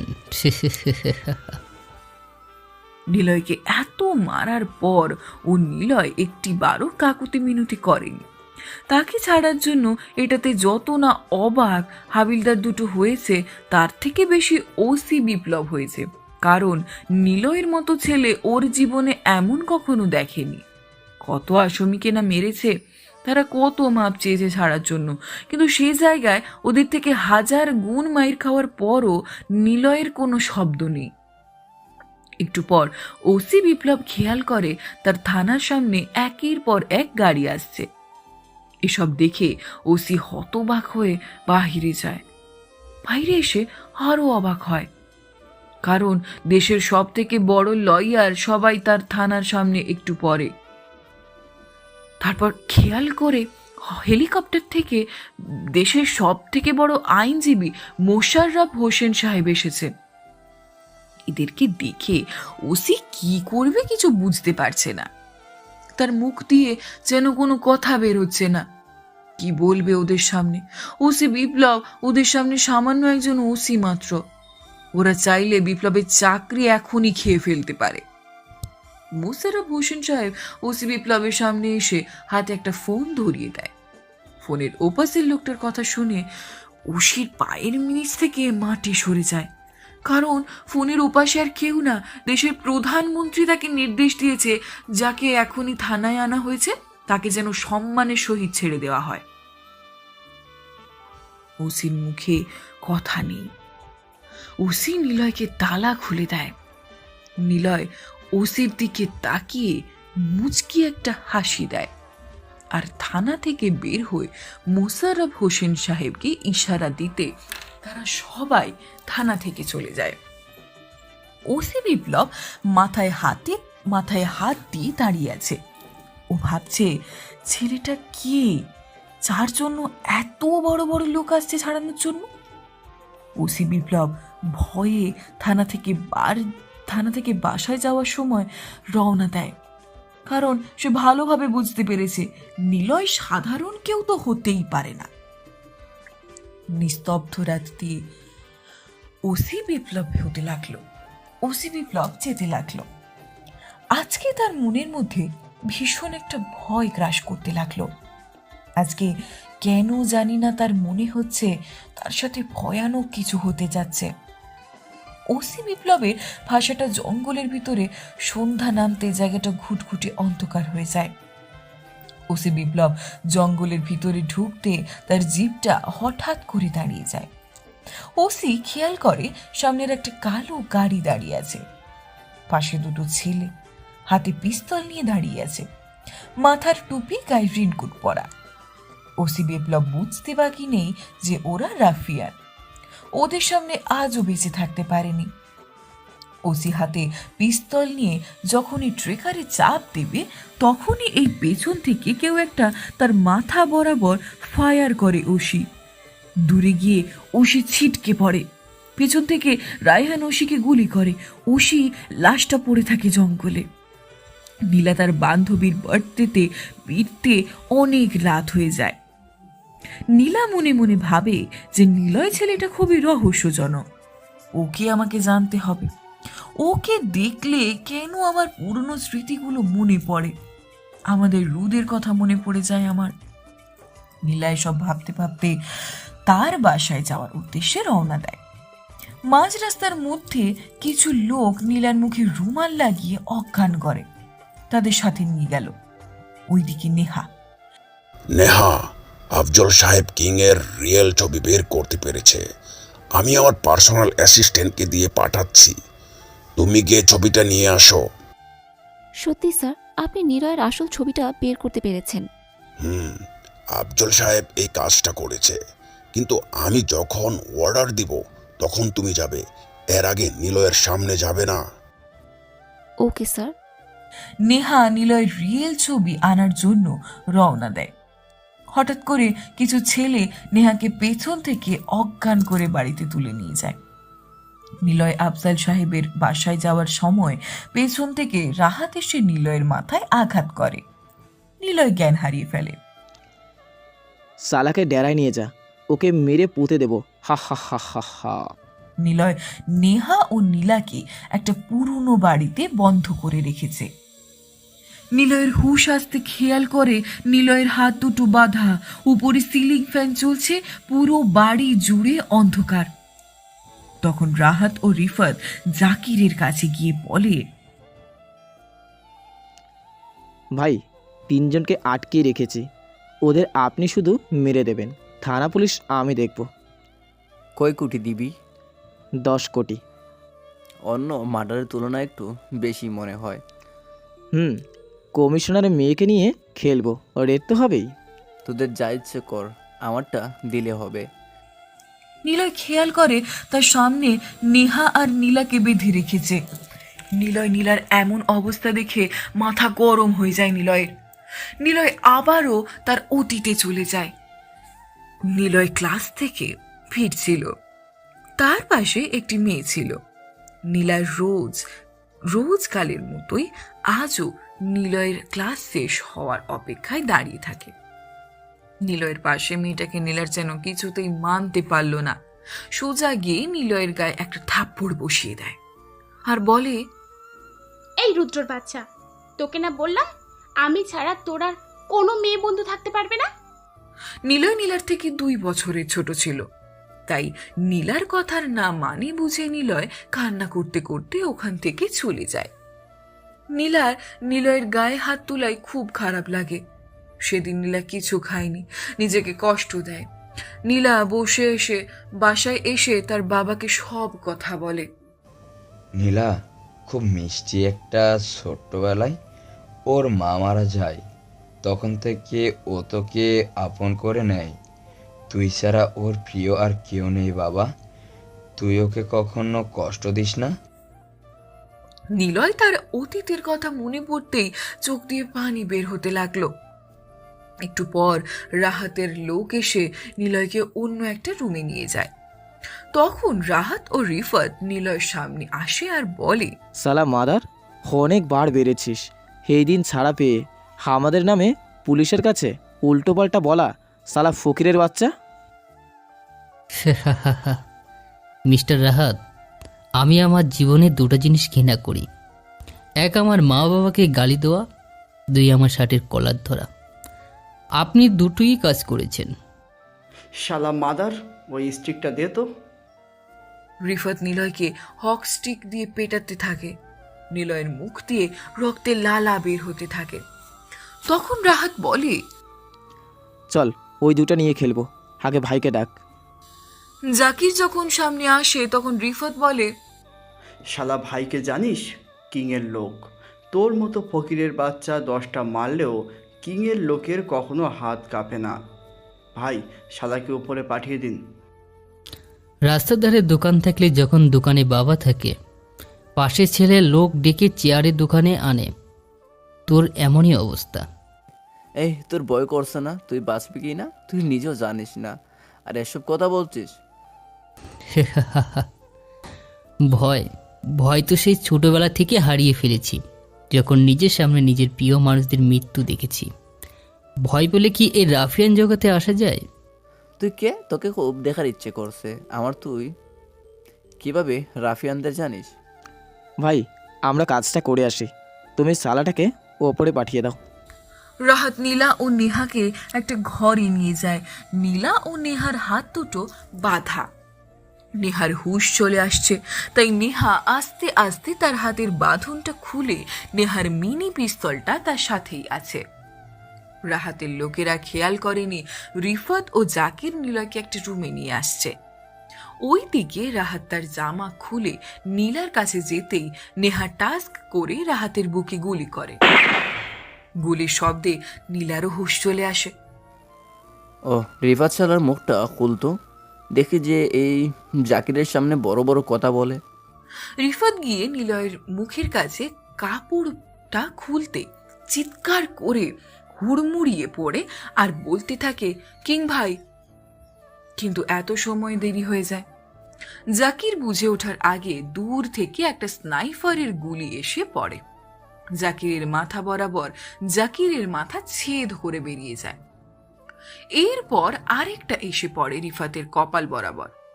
নীলা নেহাকে সব কিছু খুলে বলে। গুলির শব্দ পেয়ে নেহা ও নীলা বেরিয়ে পড়ে রুম থেকে। নেহা ভাবছিল হয়তো ওরা নিলয়কে গুলি করেছে, কিন্তু ওর ভাবনা ভুল করে দিয়ে খেয়াল করে জাকির ও রিফাতের মরদেহ মাটিতে পড়ে আছে। সামনে আধমরা হয়ে চেয়ারে বাঁধা নিলয়, তার মুখ দিয়ে রক্ত বের হচ্ছে। নেহা খেয়াল করে জানালার পাশে একটু দূরে দাঁড়িয়ে ছেলে, এক হাতে স্নাইপার, মাথায় টুপি, গায়ে রেইনকোট।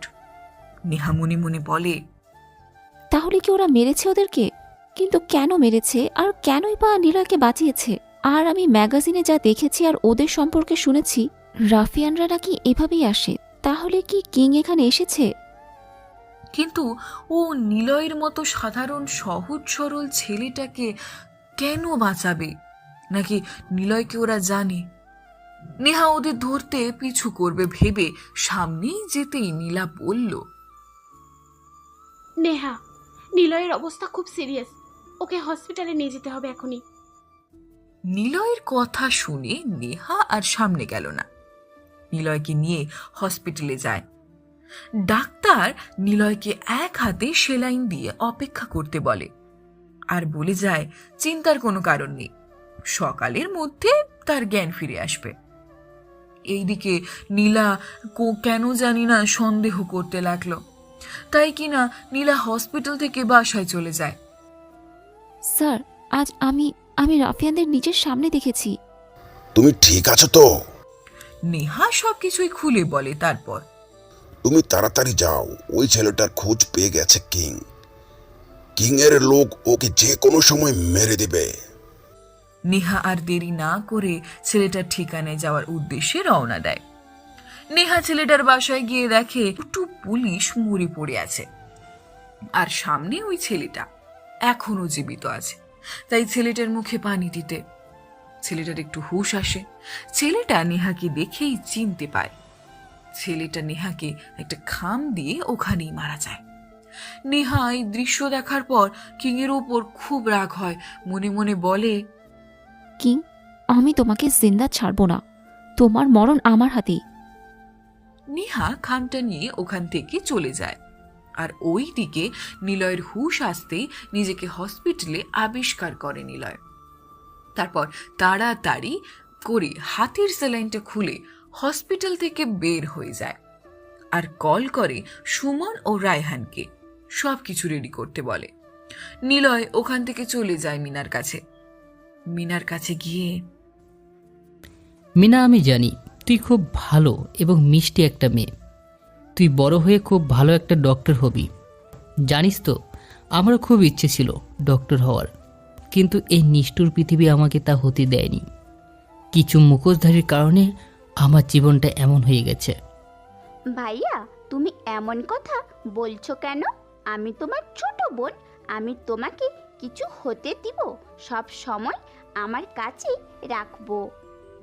জানো ভাইয়া, আমাকে একটা বড় লোক একজন মানুষ স্কুলে ভর্তি করে দিয়েছে, আমাদের নতুন বাড়ি করে দিয়েছে। পরে জানতে চাইছি আর বলেছে তুমি বলেছ, তাহলে তুমি এমন জামা কাপড় পরো কেন ভাই? আর যাই হোক, আমার ভাইয়া বেস্ট ভাইয়া, পৃথিবীর সব থেকে ভালো ভাইয়া।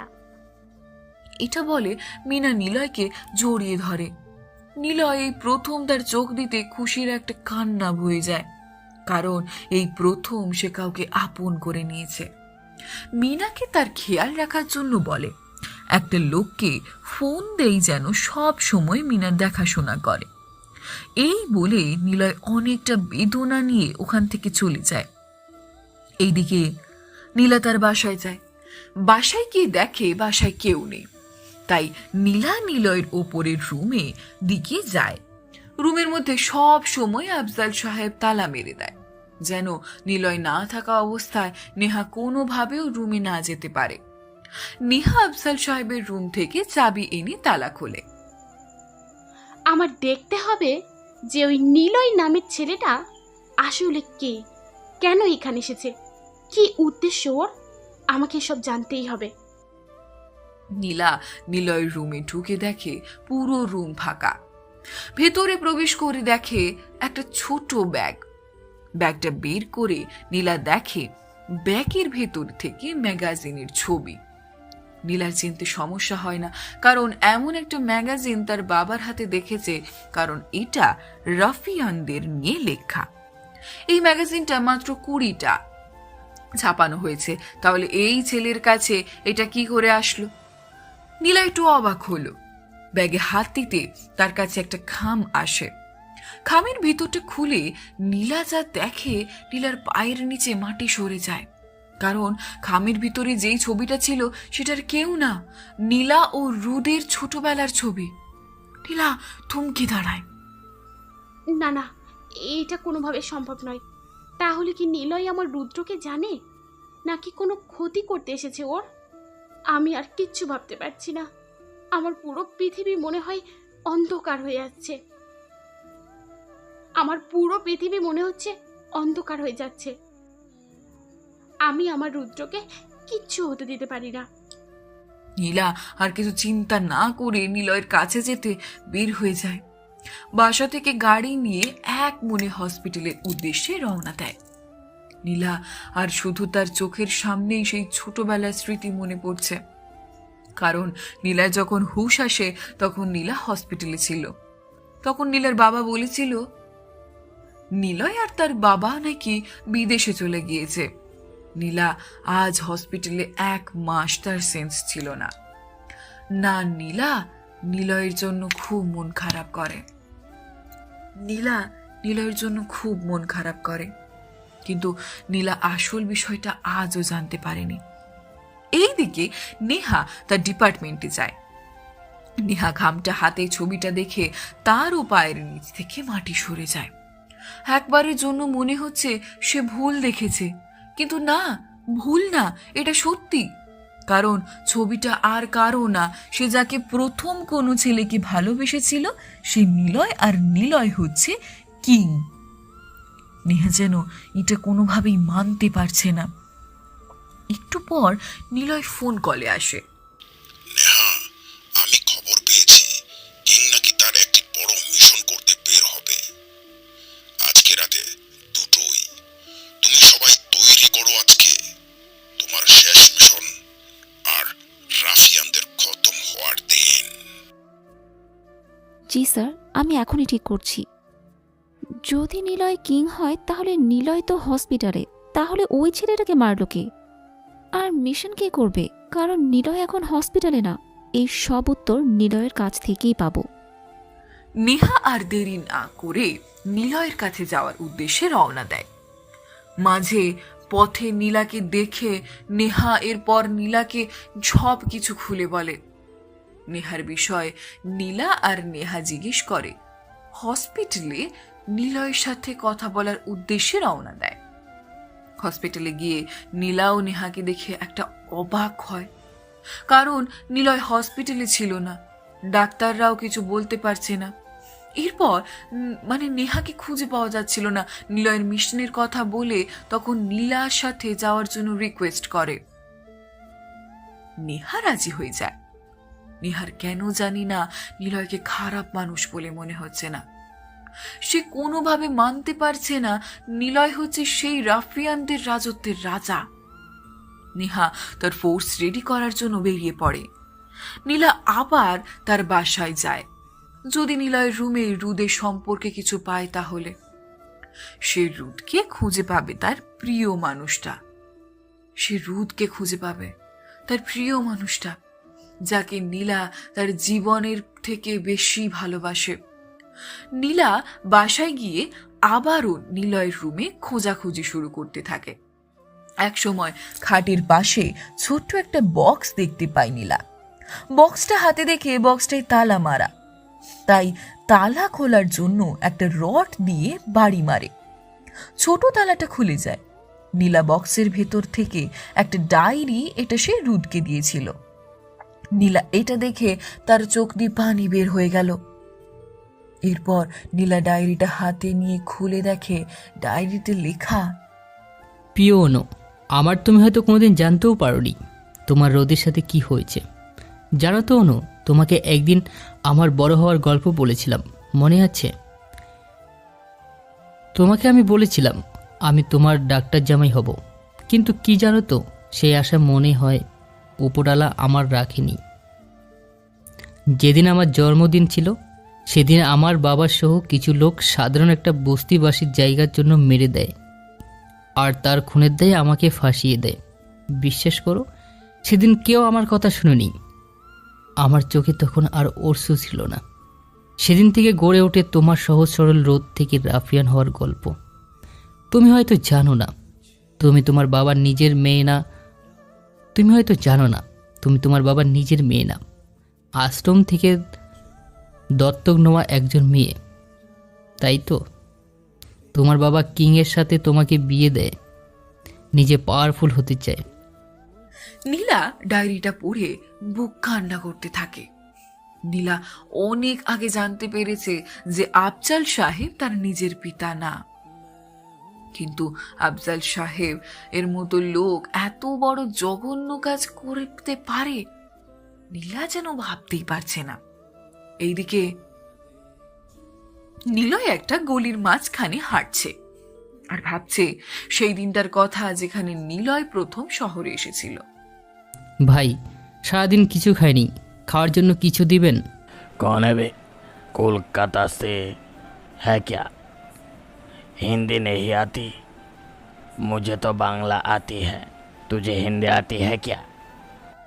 নীলয় চুপ করে থাকে, কারণ নীলয় বাংলাদেশে জেল থেকে পালিয়ে ইন্ডিয়া এসে পড়েছে, আর এটা হচ্ছে দিল্লি। এখানে হিন্দি ভাষায় কথা বলে মানুষ। লোকটা নীলয়কে দেখে বুঝতে পেরেছে যে নীলয় হিন্দি জানে না, তাই লোকটা বলে, হ্যাঁ চোকরা, হে চোকরা, তোমার ঠিকানা কোথায়? তুমি এখানে কেন এসেছো? আসলে আমি বাংলাদেশ থেকে এখানে চলে আসছি।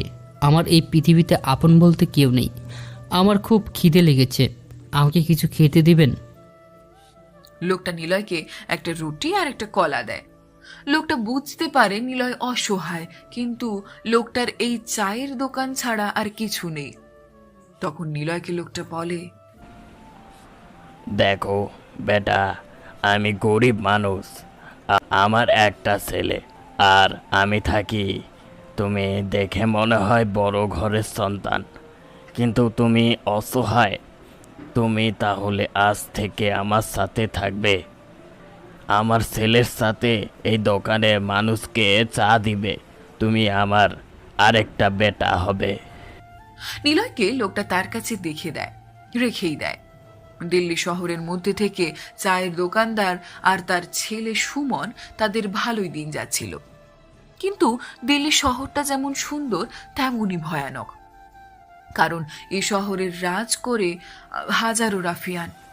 একদিন নীলয় আর সুমন স্কুল থেকে ফিরছিল, তখন নীলয় ও সুমন দেখতে পায় তাদের দোকানের সামনে অনেক লোক ভিড় করে রেখেছে। নীলয় ও সুমন কাছে যেতে দেখে দোকানটা পুরো নষ্ট করে দিয়েছে। দোকানের সামনে গুলি অবস্থায় মরে পড়ে আছে সুমনের বাবা। নীলয় স্থির হয়ে দাঁড়িয়ে যায়। সুমন তার বাবার কাছে গিয়ে কান্না করতে থাকে। তখন আশেপাশের লোকের কাছ থেকে শুনতে পায় নীলয় আদি নামের বস্তির ডন সুমনের বাবার কাছ থেকে চাঁদা যায় সুমনের বাবা প্রতিবাদ করার কারণে। সুমনের বাবাকে গুলি করে মেরে ফেলে। নীলয় নিজেকে আর ধীর রাখতে পারে না, চলে যায় সুমনের বাবার ছোট্ট কুঁড়ে ঘরে। ওখানে সুমনের একটা বাবার পুরনো একটা পিস্তল ছিল, দেখতে পেয়েছিল নীলয়। নীলয় রাফিয়াল সম্পর্কে অনেক কিছু পরে জানতে পারে। রাফিয়ানদের মতো হয়ে ওঠার জন্য ও সবকিছুই করতে প্রস্তুত। নীলয় পিস্তলটা নিয়ে তার সুমনকে নিয়ে আদির ডেরায় যায়। তখন আদি একটা মেয়েকে তুলে নিয়ে গিয়ে তাকে দর্শন করার চেষ্টা করেছিল। নীলয় গিয়ে সোজা আদির বুকে গুলি করে। একে একে সব গুলি আদির বুকে সেট করে দেয়।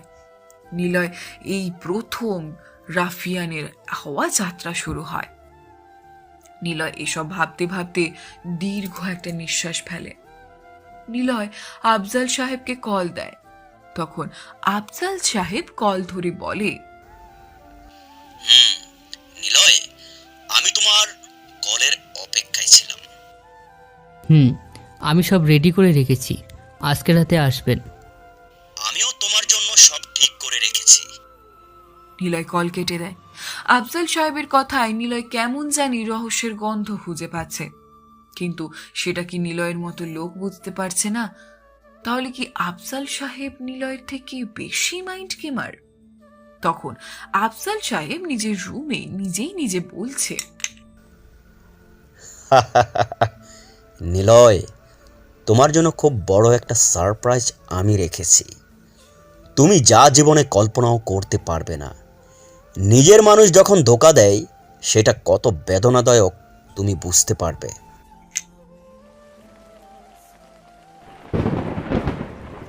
নিস্তব্ধ জ্যোৎস্নাতে কুটকুটে অন্ধকারে ঝিরঝিরিয়ে বৃষ্টি পড়ছে। ল্যাম্প পোস্টের সামনে রেনকোট পরা, মাথায় ইয়া বড় একটা রাউন্ড করা টুপি পরা দাঁড়িয়ে আছে নিলয়। আজকের আকাশটা কোনো ছায়ার ডাকে গেছে। আকাশে বিদ্যুৎ চমকাচ্ছে। আজকে কেন জানি না আকাশটা বুক পেটে কান্না করছে। নিলয় স্থির হয়ে দাঁড়িয়ে আছে। আজকে নিলয় সব কিছুর বোঝাপড়া করবে আফজাল সাহেবের সাথে। একটু পর সুমন আর রায়হান আসে। সুমন নিলয়ের পিস্তলটা হাতে দেয়, নিলয় সেটা পেছনে গুজে দেয়। এইদিকে নেহা ডিপার্টমেন্টের সব পুলিশ নিয়ে লোকেশনে যেতে ওরা বলে যেন সব দিক দিয়ে ঘিরে ফেলে। নেহা নীলাকে নিয়ে জিপ করে নিলয়ের উদ্দেশ্যে রওনা দেয়। নেহা জিপে করে যাচ্ছে আর মনে মনে ভাবছে, যখন নিলয়কে ভার্সিটি থেকে একটু হাঁটতে নিয়ে যায় তখন কিছু ছেলেটা নিয়ে যায় বলে, ওই দেখ খ্যাতটা এত একটা হট মেয়ে নিয়ে হাঁটছে, শালা মনে হয় তাবিজ করছে। নিলয় চুপ করে নেহার সাথে হাঁটছে। এইসব কথা শুনে নিলয় কিছু বলছে না। নেহা জানে নিলয় খুব সাদাসিধে মানুষ, কোনো ঝগড়াতেই সে ফাঁসতে চায় না। তখন নেহা নিজে থেকে ছেলেগুলোকে বলে, এই তোদের সমস্যা কি? রাস্তায় মেয়ে দেখলে টিজ করতে ইচ্ছে করে? কি করব বলো, তোমার মতো মাল দেখে কি ঠিক থাকে? আর ও তো মেয়েদের পিছনে লুকিয়ে থাকা বিল্লা, হা হা হা। ছেলেটা এটা বলে নিলয়ের কাছে যায়। নিলয়ের কাছে এসে কাঁধে হাত দেয়। এত সময় ধরে নিলয়ের চোখের দিকে তাকায়নি ছেলেটি। নিলয়ের চোখ দুটো নীল, চোখ দুটোই একটা ভয়ঙ্কর রূপ আছে। ছেলেটা নিলয়ের চোখ দেখেন, একটু ভয় পেয়ে গেল। ছেলেটা নিলয়ের কাঁধে চোখ দিতে খেয়াল করে নিলয়ের কাঁধে একটা টেটু। ছেলেটা চিনতে ভুল করে না, কারণ ও সব সময় এমন মেয়েদের ইপটিজিং করে, কারণ ওর ভাই রাফিয়ানদের হয়ে কাজ করে আর রাফিয়ানদের সম্পর্কে সবকিছুই ওর ভাইয়ের কাছ থেকে ও জানতে পায়। তাই নিলয় এক কাঁধের টেটুটা দেখে ছেলেটা চিনতে ভুল করে না। নিলয় যে কোনো রাফিয়ান এটা ভাবতেই ছেলেটাকে আটকে ওঠে, প্রাণপণে ওখান থেকে দৌড়ে পালাতে থাকে। নেহা বেশ একটা অবাকই হয় ছেলেটার এমন কাজকর্ম দেখে, কিন্তু নেহা এতটা গুরুত্ব দেয় না। আফজাল সাহেব তার লোকেদের একটু দূরে রেখে নিলয়ের কাছে যায়। নিলয় আফজাল সাহেবকে দেখে একটু মুচকি হেসে একটা ব্যাগ দিয়ে বলে, এইখানে সব কিছু আছে, আপনার আরও কিছু লাগবে না, আমি সব ঠিক করে রেখেছি। আফজাল সাহেব ব্যাগটা নিয়ে চলে যেতে লাগলো। নিলয় বলে, আপনি কিছু একটা ভুলে যাচ্ছেন। মানে কি বলতে? আপনি তো আপনার নিজের জিনিস নিয়ে গেলেন, কিন্তু এই 24টা বছর ধরে যে জিনিসটার খোঁজ করেছি সেটা তো আমাকে দিলে না। কি সেটা? আপনার লাশ। আফজাল সাহেবের সামনে পিস্তল ধরে কথাগুলো বলা শুরু করে।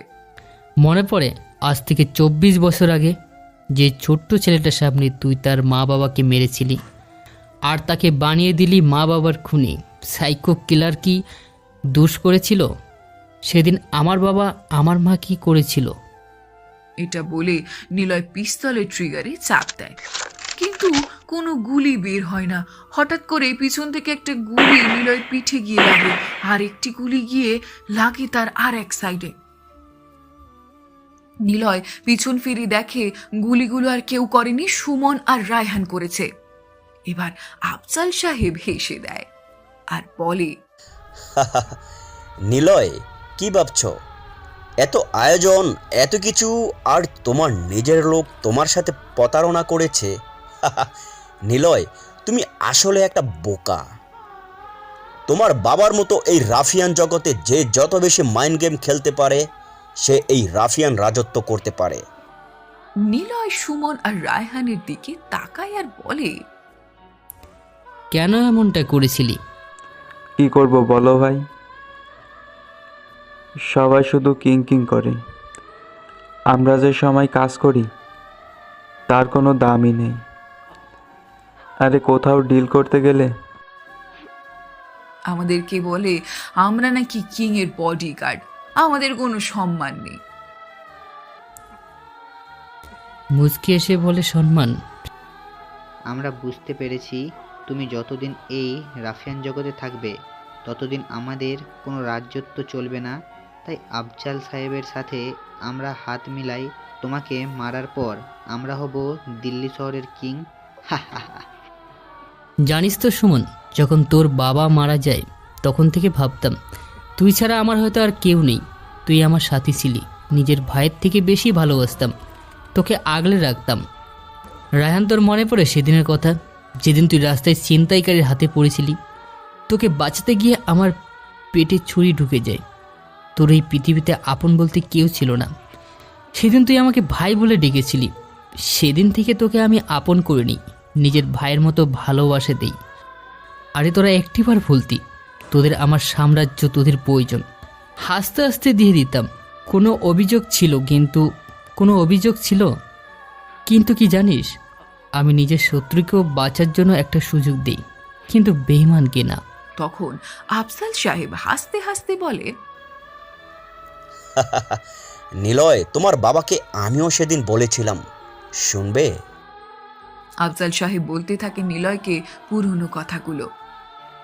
সেদিন নিলয়ের বাবা অফিসে আফজাল সাহেব যায় আর বলে, মেহরাব, দেখো এই সরকারি চাকরি করে কয় টাকা পাবে? আমার কাছে বড় একটা প্ল্যান আছে, শোনো। মানে কি? আমি তো কিছুই বুঝতে পারছি না। আর টাকা? আমার কেন টাকা লাগবে?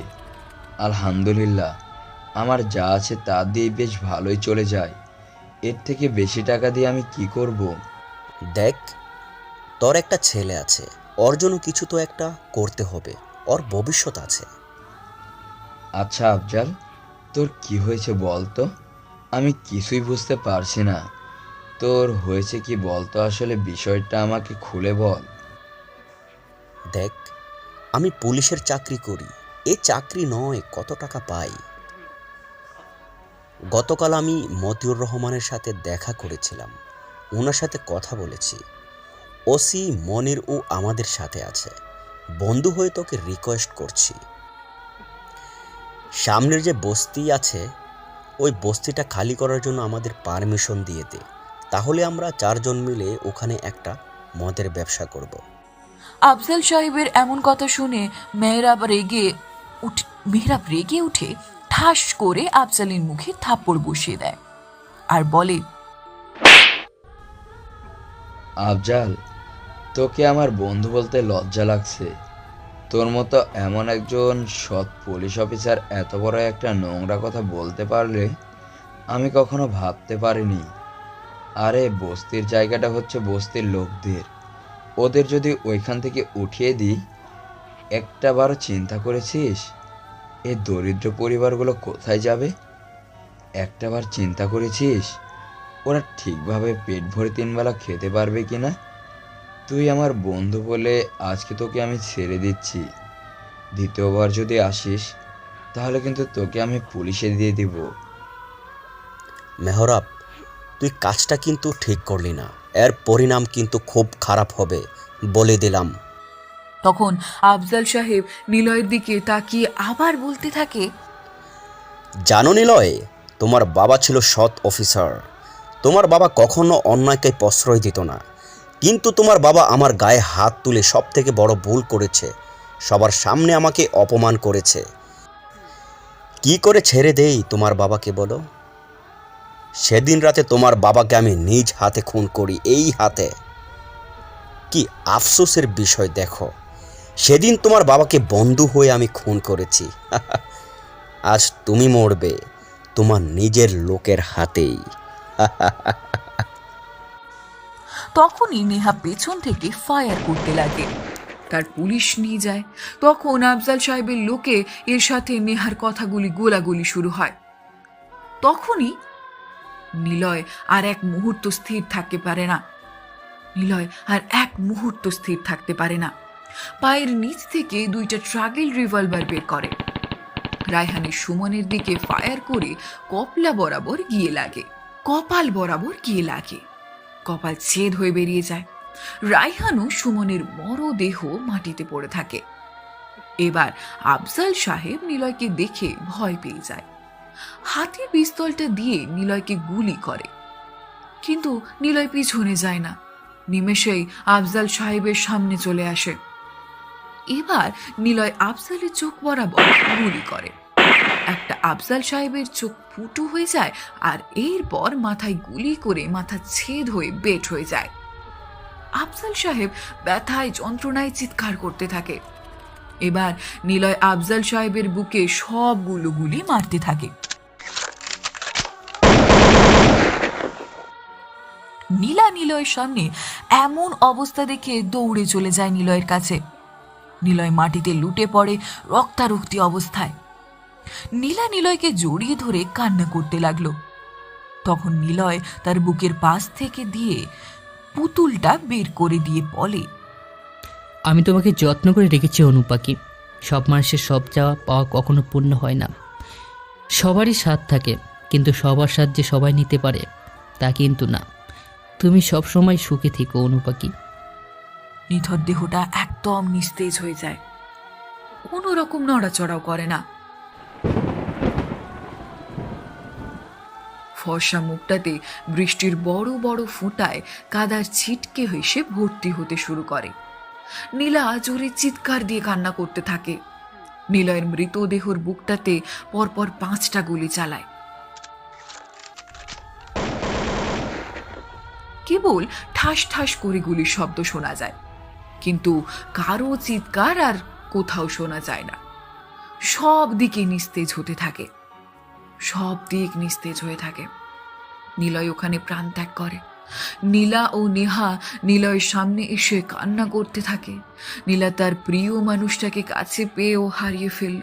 নীলা হাউমাহু করে কান্না করতে থাকে।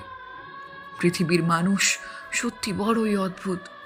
তারা সমাজে ভালো মানুষে যে খারাপদের কথা শোনাতে পিছুপা হয় না, কিন্তু সে কেন খারাপ হলো এটা নিয়ে তাদের কোনো মাথা ব্যথা নেই। এইসব ভালো মানুষরূপী মানুষদের মারার জন্য নিলয়কেই বরাবর বারবার দরকার। তবে আজ থেকে ভালো নিলয় মৃত্যুর দেশে পারি জমাতে চলে যায়। নিষ্ঠুর পৃথিবী নিলয়কে তার ভালোবাসার মানুষটার সাথে এক হয়ে থাকতে দিল না। কথাটা হয়তো সত্যি, ভুল করলে ক্ষমা করা যায়, কিন্তু বেঈমানকে কখনো মাফ করা যায় না। চারপাশে কতগুলো লাশের সমাহার, আর 3 জন রাফিয়ান জগতের সমাপ্তি এসে দাঁড়িয়ে অসমাপ্ত ভালোবাসা বৃষ্টির বিলাস করছে। হয়তো রাফিয়ান জগতের সমাপ্তটা এখানেই শেষ, নাকি আবারও জন্ম নিবে রাফিয়ান জগতের কিং।